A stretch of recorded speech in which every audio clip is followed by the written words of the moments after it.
Across Uganda, the landscapes are cluttered with the remnants of what we consume. Organic matter discarded, scattered, left to rot where it falls. Jesca looked at the waste and saw a resource. When I realized that I wanted to start my business, this is when I'd just left school and I didn't have what to do as a person that just dropped out of school. It's when I felt like, Jesca, I need to start my own business because it's me that can employ myself as a school dropout. Growing up with my mother, at some point, it gave me courage to be a leader because we hear in stories back then women were not given a chance to be leaders, but I have seen my mother involving herself in almost everything. This gave me a courage to be a leader. I was like, I can also do something different, and then I impact like different people's lives. Dropping out of school, it was both positive and negative at first. The negative part of it was I thinking that I can't do anything for myself. I felt as a failure, a firstborn, a dropout. I was asking myself, which image have I created for my siblings? But then after starting my business and then I saw that I'm impacting some people's lives, that's when dropping out of school influenced my mind in a positive way, thinking that also a school dropout can do something. So anyone can do something for as long as they want, regardless of their educational background. The first time I met Jesca was around 2021 when she came for entrepreneurship application. And then what motivated me more was about her flexibility as far as asking questions, also embracing feedback. That was already a key that this could be a true entrepreneur. Jesca's leadership has been interesting. She is a go-getter. When she needs something, she achieves it. When she stands to work on something, she has to make sure that it gets done. Most farmers, if not all of them, they are troubled by the expensiveness and the inconsistent supply of protein feed supplements like the soya bean and the million fish. So as Farmplus, we had to go into research to look for something that is not seasonal, it's not going to be expensive, and it's not consumed by the humans. So that's how we landed onto black soldier flies. Something that makes Jesca's business model unique, her model is trying to reduce the competition on the food that is consumed by both animals and humans. So that kind of a concept, it amazes me. You could go to people and tell them, oh, we are selling feeds. They ask you, of course, how do you make them? We make them out of insects. They'd be like, how can it happen? Like feeding livestock on maggots, and then later we are going to slaughter that cow, that pig, or that hen to be consumed by humans. So it has been a journey of challenging, but also interesting to convince them. So how I handle this is by tying myself onto the people that have used it, giving out testimonies. If it needs me like investing in transport to take this farmer to a farmer that is using my products so that they see the quality of animals they are having because of my product, it is something that I can do. So without doubt, I invest in a lot to see that a person is getting a proof of what I am talking about. When I started my piggery farm, I was using a certain supplement, which was quite expensive, but then I didn't get good results. That's why I opted to use Farmplus. Ever since I started using Farmplus, I really got good results, whereby I realized that my pigs gained muscle in a faster rate, which also helped them to gain a lot of weight. And that makes me happy as a farmer. I received a call from a colleague because that night it had rained heavily. There were strong winds. So I received a call during the morning hours, and then someone was like, you know what, Jesca, you take it at heart, but your production facility has collapsed down. We had stock in there. It all got destroyed by water. It took us around 4 months without producing anything and selling anything. So we lost some clients, and then when we started producing again, it's when we went back telling them. So it was a whole process of starting everything from zero. The only thing that we had was the network. We have rebuilt the facility. We are now operating again. So on a daily basis, we receive over 100 kilograms of organic waste, or even 500 kilograms of organic waste from different communities. So in that, we are saving the environment from greenhouse gases that would have been caused by the existence of this organic waste being scattered in different areas. My co-founder, that is not looking at so much payment, but then also with the women that I employ. They're the people that were not demotivated, even the months of us not working. They kept on coming, like to work, to check on us, to make sure that different farmers out there, they know of what happened. They're updated of when we are resuming our production. So it is something that is so rewarding to see that my team is motivated.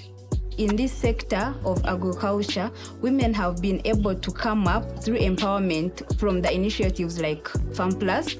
They are able to contribute or involve themselves in practicing these agricultural practices by themselves. They have been able to form cooperative groups. They have been able to find financial services by themselves. And all these are the ways of how women are redefining themselves in the work of Uganda's agriculture sector. My proudest achievement so far is that recently we secured some funding and bought a land for Farmplus, 1 acre. So on the process of scaling up my business, I know at least I have achieved a piece of land where I can do the production from. The kind of legacy that I'm hoping to leave behind is first, everyone believing in a young girl that came from a no background to something, to building a whole company, to impacting 1,000 of lives in the world. Jesca did not wait until she had the right qualifications, the right funding, or the right facility. She started with what was available. And even when that was taken away, she started again. The resource was never the point. The resourcefulness was. In Zimbabwe's farming communities, the harvest is never the end of the problem. It is often the beginning of a new one.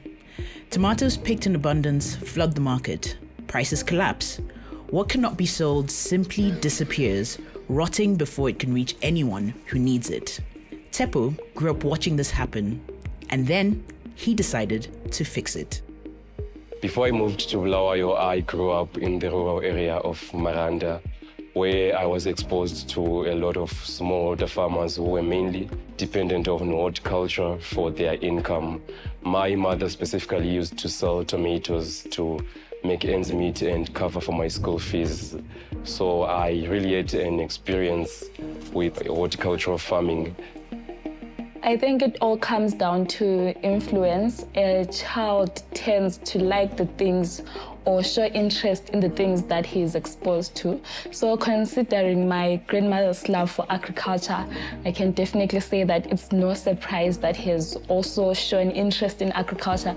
Having grown up in a farming community, I could see some of the produce that was not being utilized going to waste, and that really affected a lot of their income because during the peak season, the market is flooded and they couldn't access the market and they didn't have any cold storage to preserve their tomatoes. That is when I realized that post-harvest losses are really a common enemy to a smallholder farmer in Zimbabwe. Well, at first we just had a lot of ideas, and one of our main ideas was to create a unique organic tomato sauce. Unfortunately, at that time, we had very limited resources, so we had to go back to the drawing board and brainstorm more simpler ideas, but really solving real challenges in the world. And that's when we realized that drying tomatoes could actually be a game changer to our local communities. There is no particular moment where I doubted his idea. Every time I was always like, this is my uncle, like, this is big, this is going to be iconic. One common idea that we had all as a team is that we want to produce purely organic food products that are chemical content free. Pureed was the name that presents pure tomatoes that are additive free, but delivering convenience to every kitchen in Zimbabwe, and that's how we became Pureed. At some point, we failed to operate because we didn't find a space where we could put our machines. We ended up here through one of our lecturers who also connected us to the Innovation and Business Development section of the university. And we presented our idea, our solution, and they believed in us and they offered this space. One of the biggest operation challenges are power cuts, for example. We experience power cuts and some batches end up being spoiled, and that's a loss to us and a loss to smallholder farmers. Currently, we do not have enough to invest in solar energy. Sometimes we work overnight to ensure that we beat the power cuts because it's normally during the day. Through challenges, I've learned a lot from Tsepo. When we are faced with challenges, we always want to resolve the issue in a calm way. Other people also face these challenges, so we just have to go and make new strategies, and we are certainly going to come back strong. They've got to think outside the box for them to survive, small businesses. But we've seen people defying the odds, like him. So there are ways around it, but you really have to push it, and you really have to want it for it to happen. Our farmers are really important to us. They're part of our family. They supply us with tomatoes that we ensure that are processed and delivered in terms of the quality that we need. They see our business as a lifeline because they have seen that the solution that we offer is a lifeline to their challenges, especially when it comes to post-harvest losses. It was such a good invention to think that my tomato is now in a box, and it's convenient because it doesn't go off. Even if I choose to use fresh tomatoes from time to time, this tomato will always be in the cupboard. So the convenience is amazing for me. I think the most valuable feedback that we received is from our customers. They believed in our brand, and they have always chosen Pureed as a solution to food waste. And that feedback, when it came to us, it really motivated us despite the challenges and doubts. I want my business to play a key role in convincing our youth that Zimbabwe's agricultural economy has more opportunities, has the power to shape the whole economy, and presents a lot of opportunities for employment creation and entrepreneurship through value addition. Innovation can thrive in hardships, but there are food companies in Zimbabwe that have actually made it. They were built in difficult economic times, and they've grown in difficult economic times. The problem Tsepo solved was not new. Every farmer in Miranda had lived with it for years. What was new was a young man who grew up inside that problem and decided that proximity to it was not a burden. It was an advantage. Most communities in Africa have a Tsepo and a Jesca. Young leaders who looked at what was rotting, what was scattered, and refused to accept that it had no value. By onboarding customer feedback and door-to-door marketing, they proved it can be done. The question is, what problem are you overlooking in your community?